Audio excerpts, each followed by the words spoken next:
खींचो ना, लाइव चालू है ना मेरा।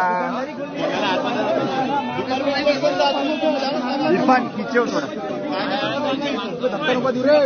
हाँ साहेबांना दे। एक मिनट बाजू ना, एक मिनट बाजू ना। अरे मेरे को जाने दो ना, बुला रहे हैं। अरे मेरे चैनल पे जाना तो आओ, एक मिनट। लाईव्ह चालू आहे, लाईट लाव, लाईट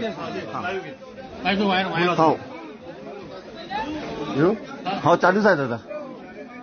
आज अतिशय काही विश्वसनीय सूत्रांच्या अनुषंगाने आज या ठिकाणी मला माहिती भेटलेली होती की भारतीय जनता पक्षाचे उमेदवार श्री सुमित वानखडे यांचा दारूचा आणि पैशाचा एक मोठा स्टॉक हा खडकी शिरपूर येथे भारतीय जनता पक्षाचे कार्यकर्ते अश्विन शेंडे यांच्या शेतामध्ये आहे अशी माहिती त्यानिमित्तानं आम्हाला भेटलेली होती।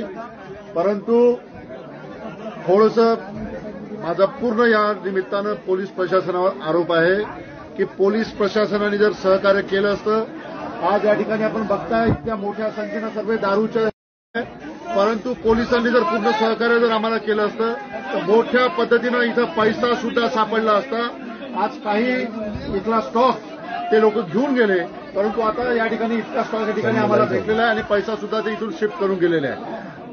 त्यामुळं आज या फेसबुक लाईव्हच्या निमित्तानं मी इतकंच या निमित्तानं सांगू शकेल की भारतीय जनता पक्ष अतिशय खालच्या दर्जावर आलेला आहे आणि सत्तेचा दुरुपयोग करून पैसा आणि दारूचा उपयोग करून हे इलेक्शन प्रभावित करण्याचं काम भारतीय जनता पक्ष करत आहे, सुमित वानखडे करतात आहे। आणि हा स्टॉक या ठिकाणी आपण पाहू शकता, हा स्टॉक इथे सापडलाय, पैसे इथून शिफ्ट करण्यात आलेले हा आमचा आरोप आहे।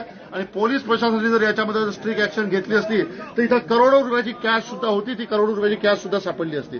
आमच्या समोर इथून पोलीस कॅश इथून जे काही गाड्यांमध्ये जो काही शिफ्टिंग झालं त्याच्यामध्ये पैसा सुद्धा मोठ्या पद्धतीने ट्रान्सफर करण्यात आला असा आमचा आरोप आहे। प्रशासनानं ऑब्झर्व्हरनी या सर्व गोष्टीची दखल घ्यावी ही या निमित्तानं आमची आग्रही विनंती आहे। धन्यवाद।